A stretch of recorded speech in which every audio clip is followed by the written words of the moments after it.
Negative. We believe that all four guys have an opportunity to be made available to us. Dash a digit, the schedule busy. My head in a hoodie, my shorty. This is Keyshawn, J. Will, and Zubin coming to you live from above the Heineken River Deck at Pier 17. Two of the NFL's gigantic fan bases, tongue planted firmly in cheek, as Ben would tell you. It was America's team against the world's team, the Dallas Cowboys and the Pittsburgh Steelers on Sunday, with Pittsburgh escaping to stay perfect. You heard the voice of J. Will there at the top of the hour just seconds ago, ready to greenlight Operation Tank for the Dallas Cowboys. Essentially, try to get a draft pick as high as possible. See what you want to do. There has been a notion floated that with Dak's impending free agency, his injury, you don't know how he's going to bounce back.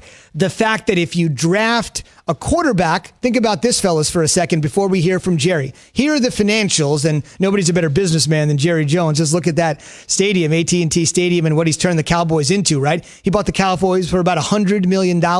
They're now the most valuable sports property in the world. The guy knows what he's doing. Think about this. Joe Burrow, first overall pick this year, right, by the Bengals. His entire contract, Bart Scott, Jay Williams, Bart in for Key this morning. Joe Burrow's entire contract, 4 years, $36.1 million. Essentially what Dak Prescott would be making this year alone in salary. So you can get a stud at the top or near the top for the amount of money you would have to pay Dak for one season. And it could be even more if Dak signs a long-term deal. Jerry Jones asked on his weekly radio spot on 105.3, The Fan, in Dallas yesterday, essentially, is there any possibility, listen to the question here from the host, on finding a new signal caller in Big D? Right now, it looks like we're in line for the third pick. Now, it could move up, could move down, but if it stays at 3, is it crazy to bring up the idea of taking a quarterback with the third pick or the second pick if you may have it? Yes. You asked me if it's crazy to bring the idea up, and I'm answering you, yes.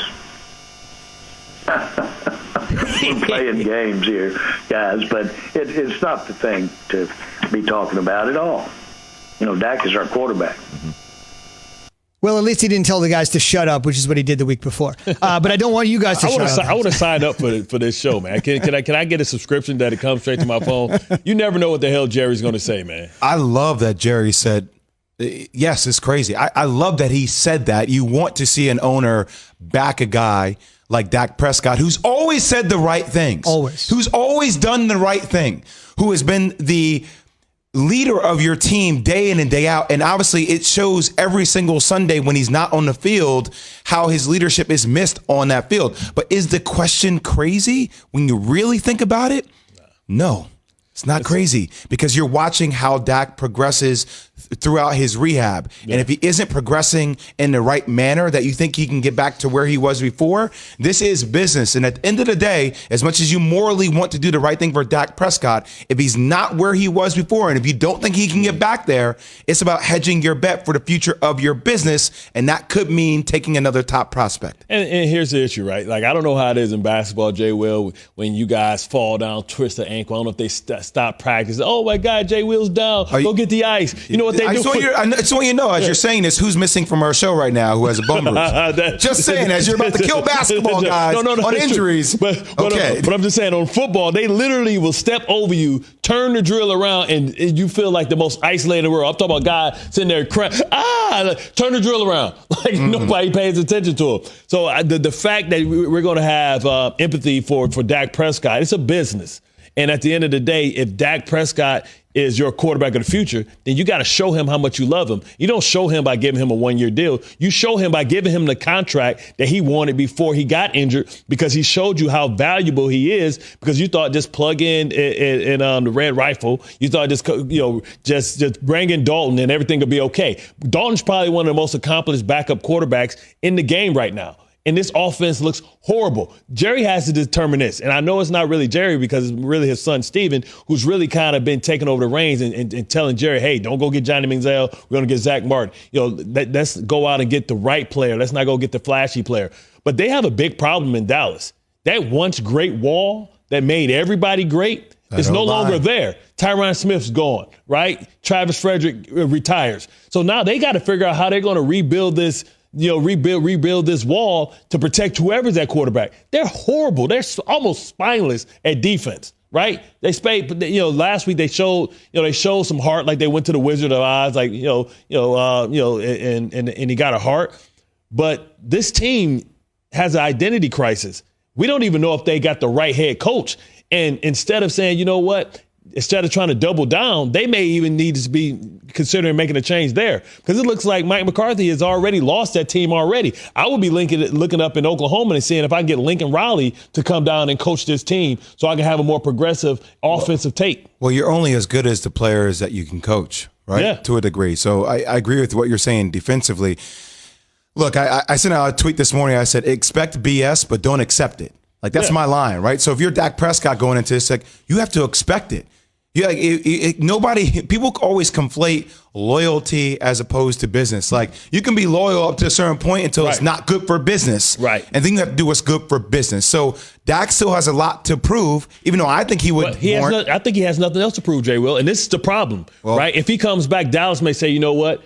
We love you. We're going to franchise tag you. It's going to be $35 million.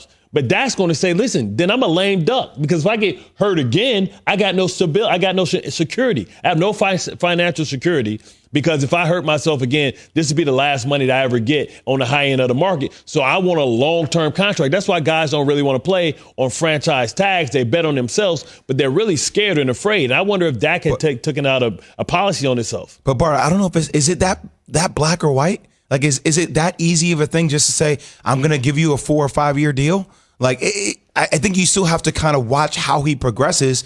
I know it doesn't determine his arm, but I mean, it's a lower body injury, man. Yeah. And for a guy that needs to move around in the pocket, even if you do put the assets towards your offensive line to protect him, he's still going to need to do that. So if he's injury prone, that's something you have to realistically think about. Yeah, but didn't Carson Wentz get paid after he tore his knee up? That's fair. We've seen a lot of quarterbacks. It's not the kiss of death that it used to be. I want to see Dak Prescott get paid. Right. Don't I want anybody to mistake that. I want to see him. I feel like he deserves to get paid. I'm just playing devil's advocate of looking at it from the other side. If you're willing to make a long-term investment in something that you're unsure about the stability of it. Yeah, I'm with you. And you mentioned Stephen Jones, the executive vice president, Jerry's son. To your point on Mike McCarthy, there is some doubt, but he came out earlier this week and squashed it publicly, at least, and said absolutely positively. That's the kiss of death. That's the kiss of death right there. Oh, I support you. It's just like Gettleman. I didn't sign him to trade him. Listen, that's the kiss of death. That's the last thing I want to hear is the vote of confidence. Here's one more thing. Let's see how that works with Adam Gase. That's fair enough. Usually, vote of confidence is like the last straw before it all goes down. He's our future quarterback, Joe Douglas, Sam Darnold. Just mark that down, people. Here's one other thing you have to keep in mind timetable-wise, and this is really important on Dak Prescott. The injury is 4 to 6 months, which means he could be back in time for the offseason program. He should be fully recovered if it's going the way they hope. Surgery was successful. Rehab's underway. But, Bart, I know you're about to say something. Yeah. He would be back in March for the offseason program, which would be before free agency or the draft. They would have an opportunity to see where he stands before either of those two events. In each case, they could acquire a quarterback via free agency, trade, or the draft. Yeah. He should be back and ready, able, willing to go before then. They have to sign him first, right? You can't cut an injured player, right? That's a rule. But he's a pending free agent, so you lose his rights as soon as the start of the football season starts. So how do you really evaluate him? Like, he's going to be throwing to somebody somewhere else. Like, he's going to be in a certain part of his rehab where he might just start throwing and running around. So how can you evaluate him? As soon as March hits, it's a wrap. So you say 4 months is the rehab. He had the surgery. It's going to be pretty close. They're going to have a week or two to make that decision. You don't make any decision in a week or two. You're going to have to be able to make that decision before you even get there. So they know already if they're going to – if I'm Dak and you offer me a franchise tag, I'm not taking it. No, I just got hurt on that. No, I need a 5-year deal, and I need to front load it in an opt-out so I can remake that money if I take less money per year. Indeed. The Cowboys said we would have given you the money if you would have taken 4, not 5. It'll be a fascinating story to watch. On the way, better question. Does Cam regret signing with New England, or does New England regret signing Cam?